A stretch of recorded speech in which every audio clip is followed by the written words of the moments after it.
안녕하세요 여러분, 세상돌아보기입니다. 오늘은 24년 8월 20일이고 화요일입니다. 자, 며칠 전에 기시다가 총재 선거에 나가지 않겠다. 그 말은 이제 수상을 더 이상 안 하겠다 이런 뜻이죠. 오늘 일본 보도를 보니까 27일로 이제 시간이 잡혔다고 그런 보도들이 났더라고요. 그래서 이런 일본 방송 보도를 보니까 이렇게 몇 명입니까? 6명하고 11명이네요.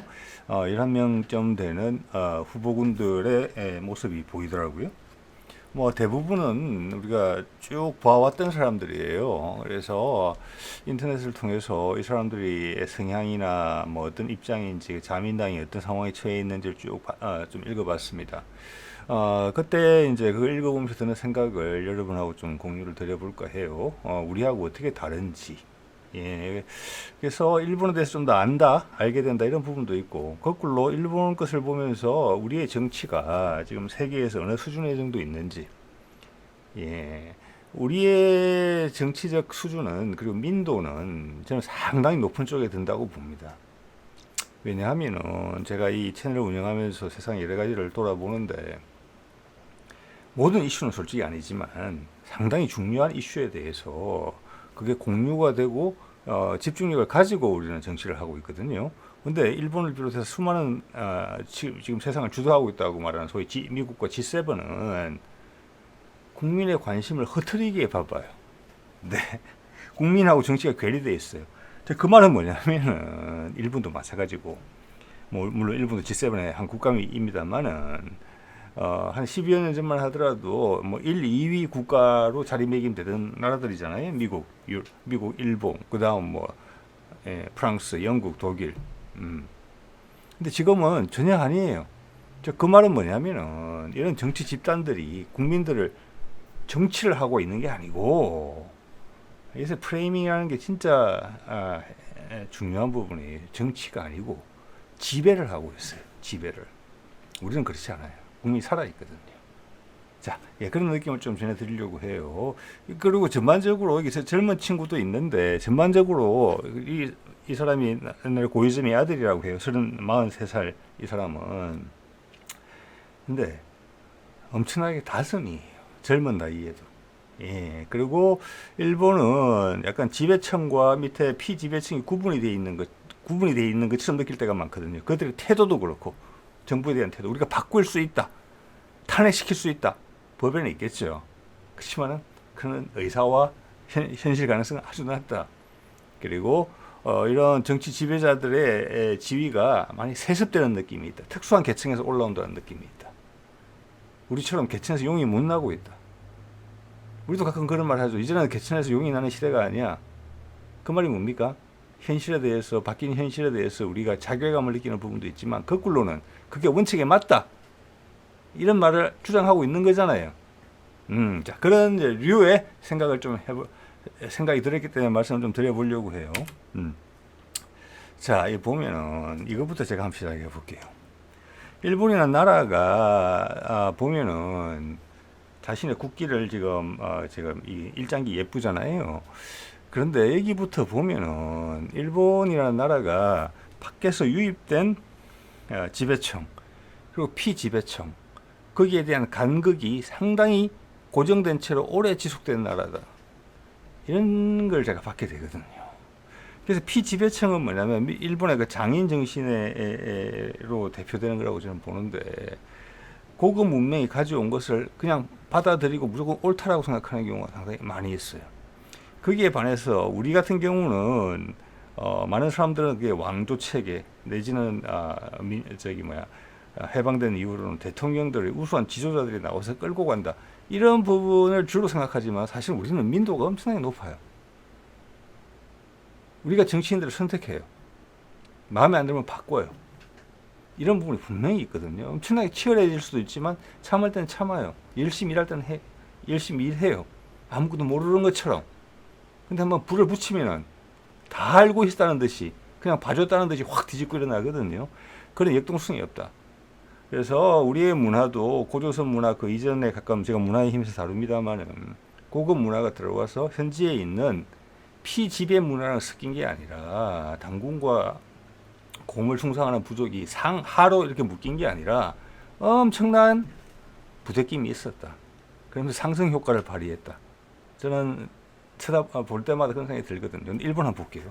제가 왜 일장기 사진을 들이밀었느냐 하면 일본말로 읽으면은 저 위에 보이죠. 일장기 한자로 그렇게 되어 있어요. 해가 문장할 때 장자잖아요. 지금 빛난다는 뜻이에요. 예, 퍼져나간다는 뜻으로 보여지거든요. 왜냐하면 소리 음자 밑에 열십자가 붙은 거거든요. 그래서 문장이라는 것은 문은 문이거든요. 문장이 빛이 난다는 거예요. 글을 썼는데 퍼져나가는 거죠. 아름답게. 그래서 해가 번쩍번쩍 떠오르는 거 아침이죠. 주로 그러면 그걸 깃발로 해드렸다. 이걸 한자 발음으로 읽으면 일본 말로 하면 음독이라고 그러죠. 니쇼끼예요. 니쇼끼. 비슷하죠. 우리 발음하고 일장기. 근데 속칭이라고 되어 있죠. 여기 보면 속칭이 뭐라고 되어 있는지 제가 크게 했습니다. 히노마루라고 해요. 히노마루. 그러면서 한자로 보면은 일노환이에요. 근데 발음은 히노마루라고 해요. 자, 히는 우리 해의 발음하고 같아요. 근데 되게 문화적 친연성에 대해서 알려주는 거죠. 노는 뭐의 동격을 의미하는 것이고, 둥글 환자를 마루라고 읽어요. 마루. 이거 조금 더, 이게 둥글 환자인데, 여기 보면은, 일본 음독을 하면 간이에요, 간. 환이니까 간, 비슷하다고 볼 수 있어요. 훈독을 하면 마루, 마루이, 여러 가지 말이 나오는 거예요. 이걸 보면 언뜻 말이 돼요. 이 한자만 보면은, 해가 둥글다. 일장기 둥근 해가 가운데 있잖아요. 근데 우리 입장에서 보면은 말이 안 돼요. 일본 사람들이 잘못 알고 있는 거예요. 누가 한번 적어줬는데 남이 만들어준 거라는 거예요. 이 이름을 히노마루를 저는 그렇게 생각한다는 겁니다. 이걸 보면서. 예. 그래서 그걸 누가 기록하면서 환자를 했다. 마루란 단어를 이해를 못했기 때문에 그렇다는 거죠. 해가 둥근 해. 이것도 좋아요. 근데 마루하고 안 맞아요. 마루는 뭡니까? 우리나라 말에서 텐마루 할 때 그거 마루거든요. 산마루 할 때 마루거든요. 마루치 할 때 마루거든요. 만이산 할 때 만이산이거든요. 사람 신체로 봐서는 머리거든요. 신적인 인물로 치자면은 마구할미거든요. 마구할미는 마리의 고급형이에요. 곧잖아요. 시어머니고 높임말로 쓴 거예요. 말이고. 우리나라에서 마님, 마마님 이런 말로 남아있죠. 네, 그 마루예요. 우리 상당히 많이 쓰이는 단어예요. 이건 높은 것이고 재단이고 신성한 곳이에요. 산마루도 아시죠? 산마루. 이 이름을 지었을 때는 해가 마루 어떤 기준에 높이 올라오는 거 아침 해 뜰 때를 이야기하는 거예요. 설마 해질 때를 나라 국기로 하진 않았을 거 아니겠습니까? 그게 산이든 바다든 그게 마루라고 본 거예요. 재단 위에 우리 아사다의 옛날 문양하고 똑같은 거예요. 어떤 재단 위로 해가 솟아오르는 거예요. 그 말이 훨씬 더 맞거든요. 일본이라는 뜻과 해의 본고장이라는 뜻이잖아요. 일본. 그래서 이거는 둥글 환자 아니에요. 마루. 한국 사람이 이해를 잘하는 거예요. 조금만 제가 설명을 드리면 일본 사람 이해하기 되게 어려울 거라고 봅니다. 이 연유에 대해서. 이것은 나라의 상층부가 그렇게 한반도에서 건너간 역사적 사실이 많이 증명하고 있죠. 그렇지만 그것을 재소환하고 자기 것으로 만들지 못했다. 이게 더 문제가 있어요. 우리도 어디선가 문명을 받았겠죠. 내가 자기 것으로 만들어야만 내가 한 번 더 떨칠 수 있어요. 다른 방향으로 가고 적응력이 좋아져요. 일본은 그렇지 않다는 것을 제가 말씀드리는 거예요. 이 예를 들어서. 그래서 상층부와 하층부가 나눠져 있다. 상층부가 하층부를 무시했다. 하층부는 그 무시를 받으면서도 감수하면서 상층부를 따랐다. 그만큼 큰 문화적 격차가 있었고 그건 지금도 존재한다. 일본의 자민당 독재 시스템을 봤을 때는. 자, 전 세계에 지금 수십 년간에 걸쳐서 한 당이 계속 지배를 하는 곳, 지배 맞잖아요. 지배를 하는 곳이 몇몇 나라들이 있어요. 그렇지만 그거는 되게 작은 나라들이에요. 국민들이. 인구의 숫자가. 이렇게 G7급의 큰 나라는 형식적으로라도 최소한 2당 체제 이상을 구성하고 있어요. 상황에 따라서 합종 연행을 하면서 이 선택을 했다 저 선택을 했다가 할 수가 있게 돼 있는 거거든요. 역동성이 보장이 돼 있거든요. 그것도 미국이 지금 많이 퇴색한 이유가 국가로서 민주당과 공화당의 차이점이 없어지는 거잖아요. 지금. 그것도 때문에 그런 거거든요. 근데 일본은 지난 55년 이래로 자민당이 창설된 이래로 거의 독재를 하고 있는 거예요. 그래서 많은 일본의 문제가 발생했다. 안정적인 게 아니다. 변화에 대한 적응성이 떨어진다.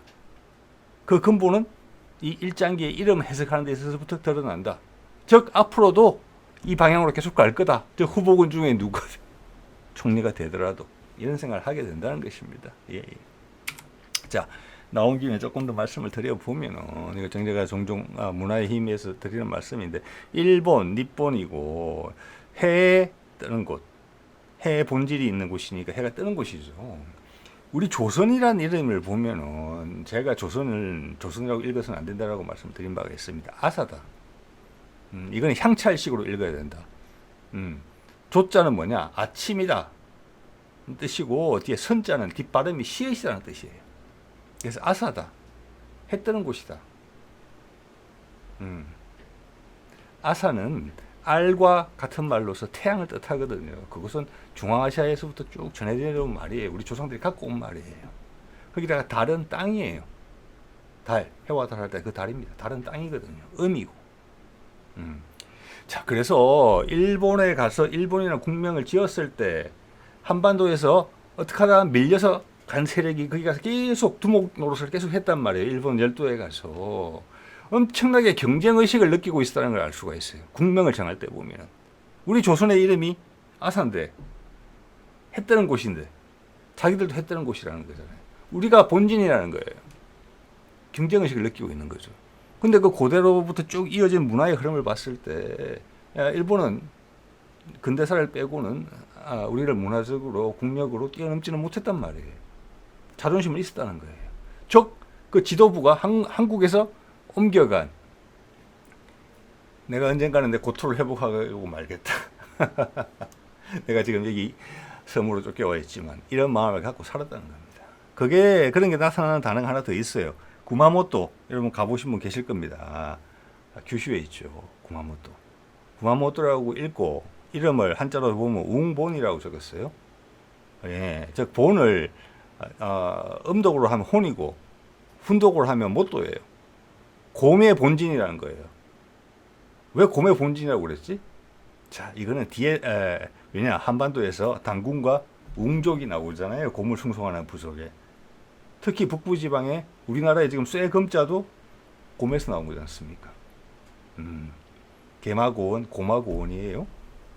예. 고조선의 직계로 생각되는 부여족이 자신들의 수도를 중요한 것에는 전부 다 곰자를 붙인 거죠. 그래서 평양이 있고 뭐 다른 성이 있고 자기 뭐 수도를 옮기잖아요. 백제도 보면은 부여에서 온 한 갈래인데 보면은 뭐 웅진이 있고 부여가 있고 하지만 웅진도 보면은 고뭉자예요. 실제로는 고마라고 불렀다고 되어 있잖아요. 고마라고. 예. 자, 일본에 남아 있는 고구려 신사도 고마 신사라고 불리죠. 자, 이건 뭐냐? 거기서 지지 않겠다는 게 들어있어요. 우리가 한반도에 남은 애들은 가짜고, 우리를 밀어낸 애들은 우리가 진짜다. 우리 진짜가 알맹이가 일본에 와서 정착했다. 이걸 보여주는 거예요. 이게 일본 사람들의 심리 상태예요. 네. 그게 그 구도가 지배자, 한반도에 적개심을 갖고 있었던 한반도에서 온 그 지배자 세력하고 밑에서 받쳐줬던 민초들하고는 갈라졌다. 그래서 이런 오류가 계속 이어지고 있고 여러 가지 문화나 말에서 그 흔적이 남아있다라는 거죠. 예. 자, 그 정도 말씀을 드리고요. 그런 면에서 봤을 때 우리가 일본이 우리를 36년간 강점하고 우리를 식민지로 삼았을 때 그들이 느끼는 어떤 역사적인 어떤 카타르시스가 분명히 있었을 것 같다. 자, 그런 생각을 감히 합니다. 왜 그 수뇌부는 뿌리가 다 같거든요.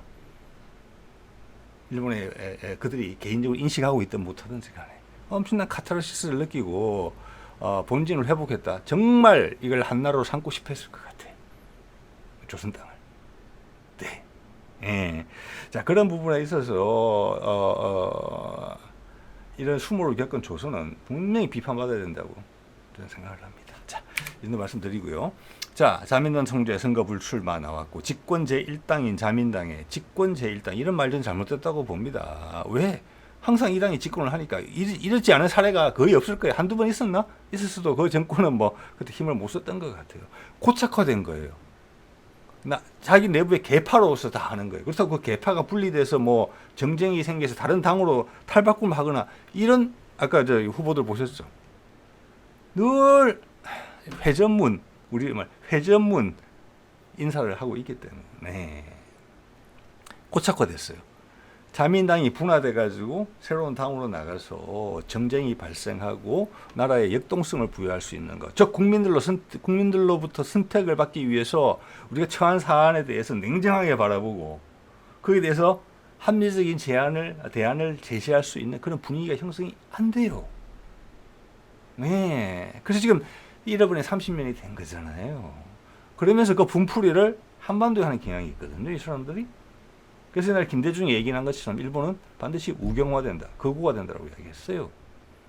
일본이 미국이 만든 틀에 걸린 거거든요. 그 시스템에서. 그 분풀이를 한국이 하고 미국이 미래의 파트너로서 한국을 선택하는 것으로 보이니까 아베가 날고 뛰고 한 거잖아요. 그래서 그의 명을 재촉했다 저는 감히 그렇게 생각하는 부분이 있습니다. 시간이 좀 걸리겠죠. 아베의 죽음에 대해서, 그의 재판에 대해서 일본 언론에서 계속 보도하는 걸 못 봤습니다. 저는. 왜 그럴까요? 네. 자, 기시다 3년 만에 퇴장 수준 20%의 바닥 지지율. 예.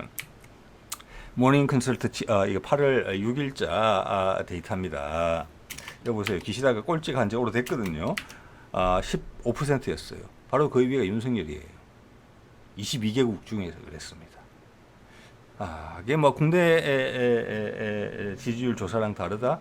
저는 둘 중에 하나 선택을 하라면 이게 훨씬 맞다고 봅니다. 공신력을 가지고. 이거는 모닝 컨설트가 전 세계 고객을 확보하기 위해서 얼굴에 자기들의 대문 사진에 일주일마다 한 번씩 업데이트해서 올리는 거예요. 자, 여기 22개국 어느 나라나 내부 조사 기관이 가져와서 나한테 도전해봐. 내가 훨씬 더 합리적이고 정확하다는 걸 내가 보여줄게.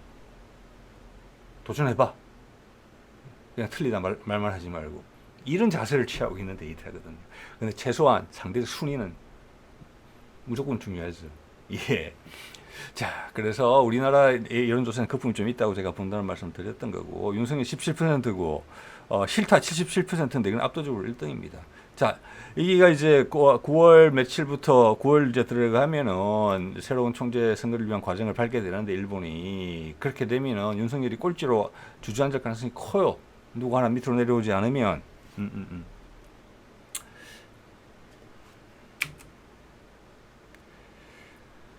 자, 그래서 요 기사를 제가 한번 소개드리고 싶은데 이거 보십시오. 제가 이거 늘 생각했던 거거든요. 김종인이 언뜻 이런 말을 했어요. 그가 실제 윤석열이 초반까지 대통령 후보 이제 선정될 때 내부 초반까지 김종인이 영향력을 행사했는데 저는 이게 김종인이 국내 정치인 전체를 대상으로 한 이야기라고 보거든요. 즉 우리도 일본처럼 해야 된다는 거예요. 그래서 정치가 안정된다라고 이야기를 하고 있거든요. 이렇게 꼬시는 발언을 여러 번 했어요. 그의 말 볼까요? 쌍다운표. 불행한 대통령 만드는 통치 구조를 바꿔야 내각제가 괜찮다. 일본처럼 가고 싶다는 거예요.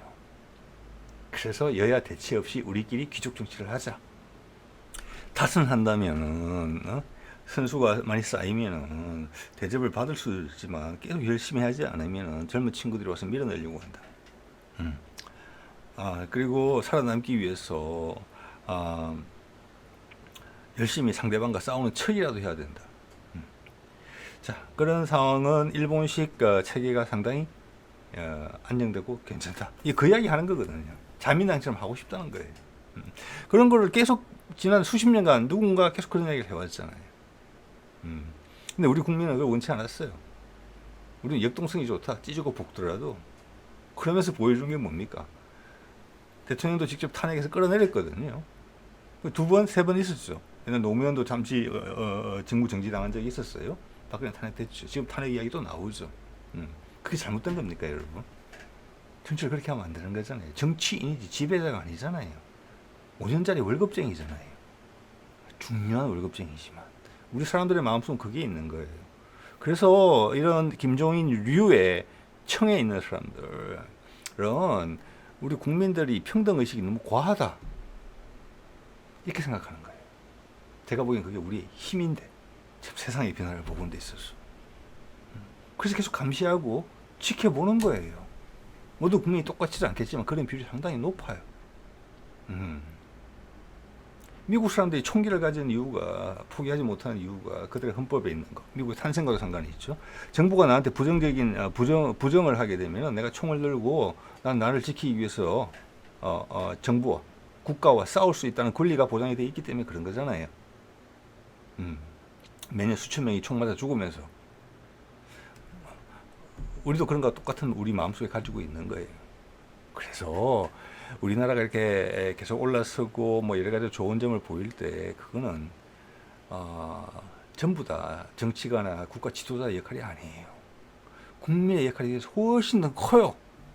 그래서 우리나라만큼 국민을 무서워하는 지도자들이 있는 것도 드물다.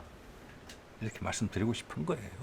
그래서 지난번에 이제 이낙연으로 대표되는 민주당 수박들도 같은 마음이에요. 거기 저항했던 사람들이 호남에서 다선을 했던 사람들, 옛날 김대중의 가신으로서 오랫동안 했던 사람들. 그렇지만 정작 민주당의 본진이라고 생각하는 호남에서 대통령을 생산하지 못하는 그 자괴감, 그리고 자기들이 밀려난다는 거. 자, 제가 보기에는 문재인도 뭐 노무현 당연히 그랬고 탄핵할 때 뭐 내부에서 다 찬성했잖아요. 민주당 내부에서. 그리고 문재인 같은 경우도 당을 100% 장악하지 못했거든요. 예. 다 그냥 날라온 돌이었단 말이에요. 물론 그거는 김대중이 시작한 거죠. 그래서 김대중이 역사적으로 엄청나게 높은 평가를 받을 거라고 생각합니다. 지금의 우리의 역동성에 대해서 이해를 잘하고 있었고 우리나라 시스템을 이해를 잘하고 있었어요. 거기에 대해서 실마리를 계속 주고 부추긴 거죠. 그리고 이번에 이재명이 두 번째 죄송합니다. 당 대표로 당선이 됐는데 내부에 제가 언뜻 보기에는 내부에 우군이 좀 생기고 당을 장악한 것 같거든요. 지난 총선 때부터 해가지고 그도 맨 땅에 헤딩하면서 시작한 거예요. 예, 그도 노무현처럼 그리고 문재인처럼 날라온 돌이거든요. 전혀 모르는 사람들, 오히려 적대적이었던 사람들 사이에 섞이면서 국민적 지지를 가지고 이만큼 만들어낸 거거든요. 노무현과 문재인들 대비해서 훨씬 당에 대한 장악력이 높다고 봅니다. 자, 이런 걸 해낼 수 있는 나라가 없다는 말씀을 제가 감히 드리는 겁니다. 지금 봤을 때. 나라가 뒤바뀌는 거예요. 아까 11명의 일본 그 차기 총리 후보가 나왔지만 그거 누가 되더라도 가는 길은 정해져 있다고 봅니다. 왜? 국민들이 더 이상을 요구하지 않고 그냥 모시니까. 그겁니다. 그 차이입니다. 예, 히노마루 이야기예요. 그래서 제가 말씀드리는 거예요. 네. 자, 일본이 지금 부닥친 거는 제가 며칠 전에 썼던 데이터죠. 이 데이터 되게 좋은 데이터인 것 같습니다. 일본이 지금 GDP 대비 부채 비율이 252%예요. 예, 국내 총 생산을 3년을 해야지 빚을 다 갚을 수 있는 어마어마한 규모고 2등인 미국도 120%밖에 안 돼요. 이게 90% 이상이 되면 위험하다는 거잖아요. 또 이 빚의 대부분을 일본 국민이 지고 있어요. 나이 많은 일본인들이. 그러니까 거기는 같이 죽는 거예요. 죽으면 전부 다. 거기다가 최근에도 처음으로 난카이 대지진 주의보가 내렸었죠. 예, 해제가 됐습니다. 일주일 만에요. 계속 그 다음날 어제 진도 5짜리 지진이 발생했습니다. 예, 도쿄 가까운 데서. 그래서 완전히 끝난 거 아니다. 네, 그것도. 그리고 그것은 에너지가 소멸된 게 아니에요. 에너지는 계속 쌓이고 있어요. 더 큰 게 다가온다. 터지면 더 크게 터진다, 이제. 거기서 이제 자연재해적인 걸 압박까지 받고 있기 때문에 일본 사람들의 심리가 그렇게 형성됐다라는 거예요. 제가 보기에는.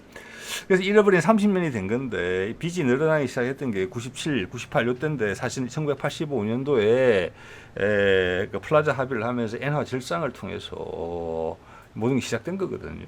그리고 그 효과가 10년 만에 나타나기 시작했던 거예요. 그건 미국의 명령이었거든요. 요청도 아니고 플라자 합의라고 돼 있죠. 플라자 명령이에요, 사실은. 왜? 일본의 경제가 미국한테 타격을 주고 미국을 넘어서려고 하고 있었으니까 미국이 아니야, 너 나의 패전국이고 내가 먹여 살렸던 거 이때까지 까불지 마. 개경한 거죠. 중국도 똑같은 방식으로 시도했지만 중국이 거부한 거죠. 그때부터 패권 경쟁이 시작된 겁니다. 미국이 중국을 경쟁 상대로 보기 시작했다는 거죠. 그러면서 온갖 이제 여러 가지 일들이 생기죠. 이거 보십시오. 지난 30년간 GDP가 늘고 있지가 않아요. 빚만 늘었어요. 이게 과연 한국에서처럼 정권이 민주당 갔다가 뭐 국민의힘 갔다가 뭐 왔다 갔다 하는 거였으면 이렇게 됐을 것이냐? 아니에요. 이때 대부분의 시절을 아베가 보냈었거든요. 아베는 이런 현실을 감추면서 거구적인 태도를 취하면서 미국, 일본 국민들의 자존심만 충족시켰을 뿐이에요. 실제적으로 망가지고 미래를 위해서 아무것도 한 게 없어요. 그래서 미래를 위해서 재도전할 수 있는 자산을 하나도 만들어 놓지 못했어요. 이게 자민당 독재가 아니면 뭐겠습니까? 저는 자민당 아베의 독재라고 봅니다. 예. 자, 이런 나라에 희망이 있겠느냐? 그래서 젊은이들이 희망을 잃은 거잖아요. 원래 그런 성향을 갖고 있었는데, 게다가 자연재해에 대한 위협까지 노출되어 있는 상태에서 항상 상층부를 믿고 따르는 분위기 속에 있었는데, 어떡하냐? 거기에 대한 화살을 안 돌린다. 돌리려고 하더라도 구심점이 형성이 안 된다. 이런 나라예요, 일본이. 우리는 지금 탄핵시키겠다고 벼르고 있잖아요. 완전히 다릅니다, 에너지가. 예. 그게 외국에서 우리를 볼 때 이야기하는 역동성이라는 겁니다. 태극기 가만히 있는 게 아니에요. 팽팽팽팽 도는 거예요. 그래서 태극이에요. 회오리를 형성한 거거든요, 태극이라는 것이. 그래서 여러 가지 이제 문화적인 측면에서 가장 먼저 뚫고 나오고 있죠. 그리고 우리의 정치는 싱싱하다는 걸 여러분이 알아주셨으면 좋겠습니다. 그러면은 이제 맥락을 이제 알아야 되고 진짜 스펙트럼을 이해해야 된다는 부분이 있는데, 제가 말씀드리고 있는 부분이 그런 부분이죠. 우리가 어느 위치 정도 있는 거지. 완벽한 데는 한 군데도 없거든요. 자, 그리고 영국 이야기를 한번 드려볼까 하는데, 영국의 정치는 어떤지 여기 보시면은 지금 G7으로 대표되는 국가들이 아까 말씀드렸죠. GDP 대비 부채 비율이 90% 이상이 되면은 신용 등급이 하향 조정되고 경고를 받아. 미국도 최근에 경고 받았습니다. 심지어 IMF로부터 여기 쭉 다 들어가 있잖아요, 이게. 네? 쭉 이태리는 옛날부터 안 좋았고, 이태리, 미국, 프랑스, 스페인, 영국 다 돼 있죠. 독일 정도가 단도리가 됐는데, 저기에서 크게 혜택을 본 부분이 러시아의 가스가 독일을 통해서 많이 이동되면서 독일이 상당히 혜택을 본 부분이 있는데, 지금 노드스트림 폭파건으로 인해서 빠른 속도로 독일도 상태가 안 좋아지고 있습니다. 이게 세상의 주도국이 아니고 세상에 빚잔치를 하게 되면 그 후보 순위예요. 쭉 요 순서대로 G7이 빚잔치 G7이 된 거예요, 이제. 예. 자, 그러니까 아베처럼 극우 성향이 나타나는 거예요. 예. 내부터 먹고 살아야 되겠다. 여러분, 진보 보수 좌파 우파 이야기 하는데, 우리 지금 저는 우리파죠. 그런 거 아우르는. 여러분, 성향을 봤을 때 젊을 때 약간 진보적이다가 나이가 들면 보수적일 수가 있어요. 보수적인 것은 내 걸 챙긴다는 거예요. 진보는 새로운 도전을 하겠다는 거예요. 그죠? 한 사람이 나이에 따라 달라지고 사안에 따라서 달라져요. 그런데 이 우리 지배자들은 너는 좌파야, 너는 우파야, 너는 진보야, 보수, 딱 나누기를 원해요. 이렇게 되면은, 제가 예전에 민정당이라고 옛날에 있었습니다. 국민의힘이 전신전 되는데, 거기에 공채에 첫 번째 공채로 들어가서 거기서 평생을 있었고, 큰 직할시에 부시장까지 하신 사람하고 제가 말씀을 나눈 적이 있습니다. 그 양반이 하신 이야기가 이래요. 선거판이 되면 웬만하면 50대 50으로 간다, 우리는. 그게 프레임 전쟁입니다. 난 진보지. 진보니까 진보. 나머지를 포기하더라도 진보를 찍어야 돼. 사안의 중요성은 항상 유동적이고 변해요. 옛날에 중요했던 사안이 중요 안 할 수도 있고, 안 중요했던 사안이 중요해서요. 그때마다 사람들이 바뀌어야 돼요. 그런데 이 세력은 자신의 지지 기반을 만들기 위해서, 아니야, 넌 진보야, 넌 보수야, 편가르기를 한다는 거예요. 그러면 항상 몇 퍼센트 차이로 투표 결과를 유도할 수 있고, 이슈를 선점하고 어떤 되게 센세이셔널한 것들을 제기하며 선거를 이길 수 있다, 이렇게 가는 거예요. 이런 걸 조심해야 되는 거죠. 네, 그래서 제가 정치 논평에서 주로 다루는 내용도 그런 겁니다. 우리는 유연해요. 여러분 생각해 보세요. 여러분의 개인도 사안에 따라 이야기가 다 달라요. 자, 내가 마침 군에 있었는데 전쟁이 났다. 그럼 가야 될 거 아닙니까? 전쟁터에. 죽을 수 있죠. 나라를 위해서 죽는 거잖아요. 그러면 그럼 난 평소 진보라고 생각했는데 거기 가면은 난 뭐가 되느냐? 우파가 되는 거예요. 예. 자, 나는 우파라고 생각했는데 나라한테 희한한 일을 당해가지고 예전에 그런 경우 종종 있었습니다. 예전에 화성 시랜드 사건이라고 있었습니다. 여러분 기억하시는 분 있을 거예요. 그때 유치원생들 뭐 이렇게 수련회 갔다가 불이 나가지고 안타까운 일들이 발생을 했는데 그때 기억나는 게 아이들의 부모 중에 한 사람이 뭐 올림픽에서 금메달을 딴 사람이 있었던 것 같아요. 금메달 반납하고 이민 간 것으로 기억이 납니다. 자, 좌파라는 거, 진보라는 건 그런 거예요. 그런 진보적인 행동을 한 거예요. 뭐냐? 나 이게 싫다. 이게 아니다. 난 다른 곳으로 도전을 하겠다. 미지의 세계로. 그게 진보거든요. 그죠? 자, 옛날에도 마을이 있어요. 마을이 커지면은 촌장이 있고 마을을 지키기 위해서 노력해요. 보수예요. 그렇지만 결혼을 시킬 때 보면은 옆마을이랑 결혼을 시켜요. 왜? 보수가 내부로 계속 굶어서 내부에서만 결혼을 하면 안 좋잖아요. 건친이 되니까. 그래서 그런 부분은 가끔 섞여야 된다는 걸 인정하고 있었어요. 이건 진보예요. 섞이는 것은. 결국 우리 마을이 농토가 없어서 마을이 계속 커져서 더 이상 살 데가 없으면은 몇몇 젊은이들은 짐을 싸고 새로운 도전을 해서 도시로 가요. 그게 진보예요. 또 남아 계신 부모님은 보수예요. 서로 이해를 못하느냐? 하지요. 그런 거거든요. 근데 우리 언론과 정치권에서 우리한테 요구하는 것은, 원하는 것은 딱 나눠서 너는 한번 고정되면 끝이야. 그리고 그걸 계속 확대 재생산하면서 계속 고착화시키려고 노력하는 멘트를 계속 날리는 거죠. 좌파, 용공 이런 것들이 특히 많이 쓰는 표현이죠.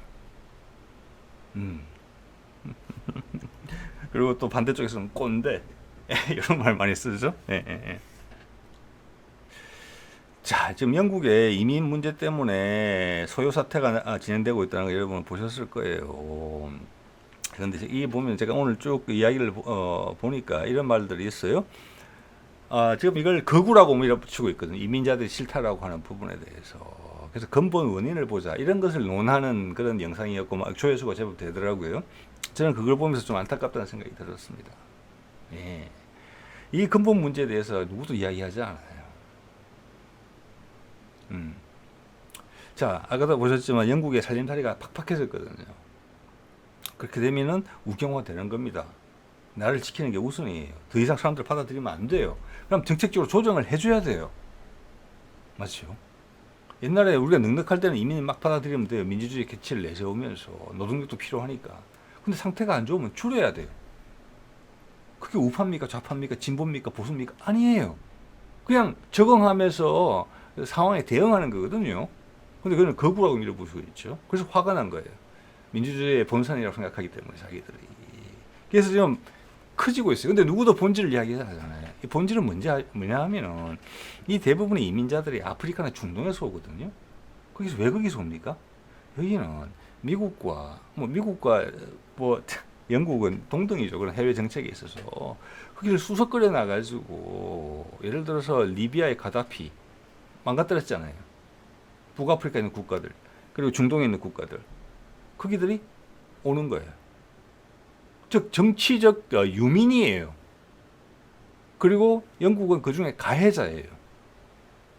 프랑스도 마찬가지죠. 대부분 손 같이 잡으니까 그 지중해 건너서 막 넘어오는 거예요. 그걸 자기들이 알기 때문에 받는 거예요. 근데 자기들 상태가 안 좋아졌으니까 이제 더 못 받을 것 같은데 다른 대안이 없는 거예요. 그 나오는 물기를 틀어막으면 내부에서 문제가 더 커져요. 그 동네에서. 그래서 진퇴양난이에요. 그게 핵심이에요. 그게 미국에서 벌어지고 있잖아요. 지금 통계 자료를 보면 바이든 때 넘어온 이민자들이 남쪽 국경을 통해서 멕시코 국경을 통해서 넘어온 이민자들이 1000에서 2000만 원 가까이 엄청난 숫자가 들어왔어요. 근데 왜 멕시코로 단속을 못하지? 멕시코 이렇게 이야기했거든요. 너 내보고 이걸 책임지라 그런다면 다 네가 초래해가지고 중미에서 넘어오는 유민들인데 멕시코를 건너서 올 따름인데 내보고 이거 책임지라 그러면 난 너랑 전쟁할 수밖에 없다. 이렇게 이야기한 것입니다. 미국한테. 지금 영국이랑 똑같아요. 그냥 받는 거예요. 그래서. 왜? 자기들이 초래한 일이니까. 그리고 그걸 틀어막으면 더 큰 문제가 발생하니까. 아까 멕시코 문제처럼. 그 나라들이 문제가 됐던 나라들이 된 나라들이 자신의 국경을 통제할 정도로의 영향력도 행사를 못한다는 거예요 지금. 그 나라들을 그렇게 망가뜨린 게 누구냐? 미국이라는 겁니다. 네. 그래서 유민들이 흘러나오는 거예요. 베트남 망했을 때처럼. 그러니까 멕시코로 길을 열어준 거예요. 갈 대로 가라. 근데 미국이 멕시코 네가 책임져. 나 못해. 전쟁이다 그러면. 그래서 방벽을 치고 싶어도 못 치는 거예요. 멕시코가 장난이 아니거든요. 지금 대통령 지지율도 되게 높아요. 이번에 바뀌긴 했지만 이어지고 있거든요. 유럽, 영국도 마찬가지예요. 근데 상태는 안 좋잖아요, 나라가. 그러니까 내부적으로 분란이 생기는 겁니다. 자, 예전에 한미 정상회담 문재인 바이든이 2021년 5월 7일 여기에 많은 것을 시사하는 내용이 다 들어있습니다. 중요한 얘기를 되게 많이 했어요.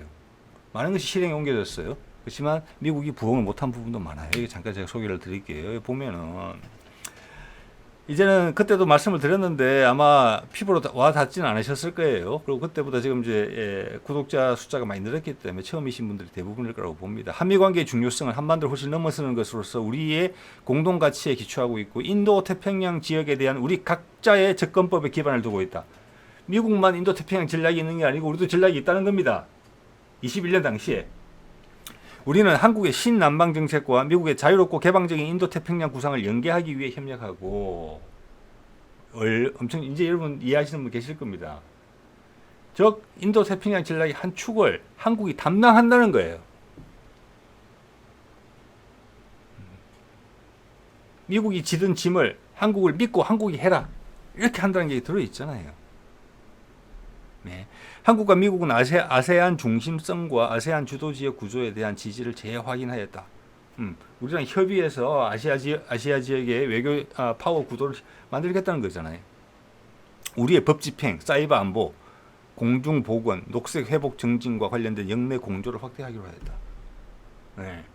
한국인을 내세워서 미국이 관철하고 싶은 차세대 시스템을 이 나라에도 이 지역도 거기에 그 시스템이 편입되도록 하겠다. 이렇게 읽히잖아요.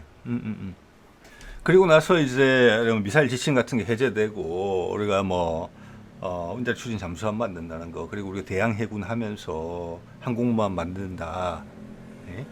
이렇게 본격화됐던 거고 우리가 미국한테 다 보여준 겁니다. 미국은 거기에 대해서 오케이. 미래 기술에 대한 부분도 한국이 잘하네. 이게 된 거예요. 네.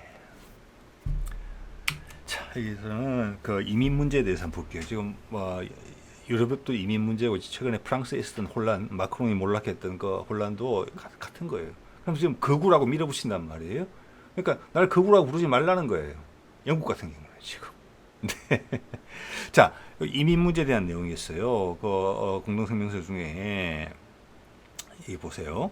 우리는 또한 중미, 북부, 삼각지대 국가들로부터 멕시코 밑에 있는 나라들 미국으로의 이주 문제의 근본 원인을 해결하는 것이 중요함을 인식하였다. 자, 바이든 그때 알고 있었어요.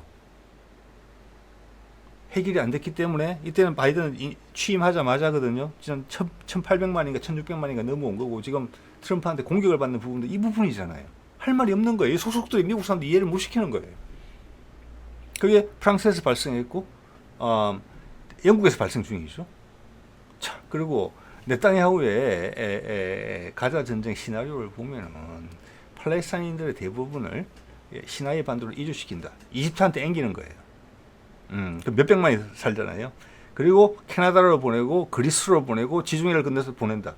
이게 그 계획에 포함되어 있단 말이에요. 그걸 실행하고 있는 거잖아요. 그게 이런 것들이에요. 그래서 그때 문제 알았어요. 해결을 못했다는 거예요. 말씀드렸죠. 요때 멕시코랑 전쟁한다는 이야기 나왔던 거예요. 멕시코 전쟁 불사. 내보고 이걸 해결하라면. 네가 싼 똥을 왜 나보고 치우라고 하냐. 멕시코 그런 이야기를 하는 거예요. 그래서 지금 멕시코하고 미국 사이 안 좋습니다. 예. 자, 이를 그때 한국까지 활용을 하려고 했던 부분이 얘기했어요. 우리가 도와주려고 했던 부분이 뭐라고 했느냐. 이를 위해 한국은 2021에서 24년간 중미 북부 삼각지대 국가와의 개발 협력에 대한 재정적 기여를 22억 불로 증가시킬 것을 약속하였다. 또한 미국은 라틴 아메리카 카리브해 지역 내 국가들과 디지털 녹색 협력 등 협력을 확대한다는 한국의 이니시티브를 환영하였다. 이 나라들은 미국을 못 믿는 거고 살림살이를 살려놔야 된단 말이에요. 지금 나라가 완전히 망가졌다는 뜻이잖아요. 미국이 그래가지고. 예. 자, 그것을 그 나라들은 미국을 믿지 못해요. 적대적이에요. 그렇지만 한국이 어떤 모델로 나서고 있다. 한국이라는 카드를 들이밀면 옛날 새마을 운동 수출하는 것처럼 사람들이 따라올 수 있다. 그래서 그들이 먹고 살 수 있는 기반을 그런 걸 통해서 만들자. 미국은 도저히 안 된다. 그러면 이민이 자기 나라에서 먹고 살만하니까 이민이 안 올 것이다. 불법 이민이. 그 이야기 하는 거예요, 지금. 자, 이게 세상이 어떻게 돌아가는지 다 설명해 주는 거예요. 영국도 가해자고 프랑스도 가해자예요. 새로운 식민주의죠. 그 나라들 다 망가뜨렸어요. 정치 외교적인 이유로. 그럼 그 나라 사람들이 난 여기는 못 살겠다. 너희는 항상 천사처럼 행동했고 나도 너가 천사에 준한다고 본다. 너희 나라로 가겠다. 네. 근본적인 해결책은 없다예요. 내부적인 문제로 전환됐죠. 나라에 힘도 빠지는 와중에.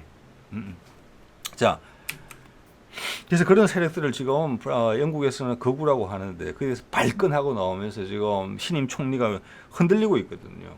근데 진짜 거구는 우리나라에 있습니다. 보면 진짜 거구예요. 여기 있잖아요. 윤 대통령 반국가 세력이 곳곳에서 암약하고 있다. 북이 개전 초, 즉 북이 내려온다는 뜻이겠죠. 공격을 한다. 분열을 꾀할 것. 즉 남쪽에 있는 반국가 세력들이 분열을 꾀할 것. 야, 이거 이런 말 진짜 향수 어린 표현인데 제가 마지막 듣기로는 아마 보자 한 전두환, 노태우 요때 듣고 처음 듣는 것 같아요. 거의 이런 똑같은 표현을 쓰더라고요. 어떻게 이렇게? 네. 자, 이런 표현을 계속 쓰고 있거든요. 즉 이것은 여러 가지 이야기를 하는 거예요. 북한이 내려올 수 있다. 자, 윤석열 지지율은 이제 전 세계 꼴찌에 가까운데 22개국 중에서 기시다 빠져나가면 그걸 내가 어떻게 돌파하겠느냐. 지금 같으면 탄핵 아니면 임기 만료되면 바로 감옥이에요. 마누라하고 같이, 장모하고 같이, 천공하고 같이. 네, 국정농단을 하고 있는 거잖아요. 자, 2,000명 의대 정원하겠다. 보건복지부가 그 근거를 못 대고 쩔쩔매잖아요. 장관이고 차관이고. 저 천공 2,000명 찍어줬다는 거잖아요. 2,000공인 것 같아요, 이름이. 그건 노출된 것이고 다른 수많은 건에서도 이를 그렇게 처리하고 있다는 거예요. 이러면 공무원들이 붕괴를 하거든요. 우리나라 공무원 만만치 않습니다. 네, 말 안 들을 거예요 아마. 그럼 계속 구속으로 몰려요. 돌파구는 이거밖에 없어요. 이게 진짜 거구예요. 진짜 거구. 자신이 살라고 하는 거죠 이제. 국가를 살리는 게 아니고. 네. 이거 해온 거 보십시오. 제가 며칠 전에 다뤘던 내용이죠. 자, 대북 전단으로 해서 긴장을 고조했죠. 그래놓고는 북한이 내려오면은 남한에 있는 정북 작발 세력들이 국내 분열을 시켜서 저기 이거는 뭐냐면 인공기에 걸고 북한군을 환영한다 이렇게 이야기를 한 거잖아요. 지금 어느 쪽 이야기를 하는 건지 진짜 모르겠습니다만은 이 길로 몰아가고 있잖아요. 지금. 그죠? 북한을 계속 자극하잖아요. 배경 그림 그거에 2017년 금년에 7월 14일 한 달 좀 전에 제1회 이번에 만든 거예요. 이 행사를 북한 이탈 주민의 날 삐라 보내면서 삐라를 보내는 결정을 누가 했는지 딱 드러나잖아요. 정부가 관여했다고 밖에 볼 수 없는 거예요. 의대생 2,000명 정원을 보면은 사안을 보면은 이 말도 이 지시도成功했을 수도 있겠다 이런 생각이 드는 거죠. 그리고 계속 그냥 고조시켜서 10월 1일에는 전략사령부를 또 추가로 창설할 예정이다. 이거는 긴장 고조하는 거예요. 그래서 때려라 내가 문제를 만들 수도 있어요. 지금은 풍선 삐라 보냈지만 다른 거 해보세요. 물론 쉽지 않겠죠. 북한이 북미 상호 방위 조약을 맺었거든요. 푸틴은 보통 사람이 아닙니다, 여러분.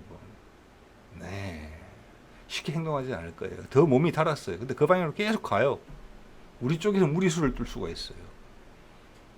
그러면 미국이 한미 상호 방위 조약을 맺어져 있기 때문에 한반도에서 불장난이 발생하면은 러시아와 제2의 러시아와 미국이 여기서 맞짱을 떼야 돼요.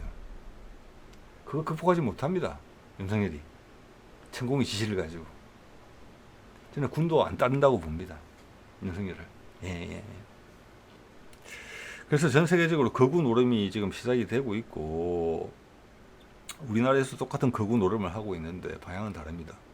네. 미국의 힘이 빠진 약해진 정권 교체기를 타서 자신의 잘못을 또 자신의 안전을 지키기 위해서 불장난을 하고 있는 거죠. 그래서 윤석열의 이야기는 그가 뱉는 말은 극우적인 논조지만 좀 더 정확한 표현은 살아남기 위한 몸부림이다. 자기와 자기 마누라를 지키기 위한. 예, 그렇게 보는 게 좀 맞을 것 같아요.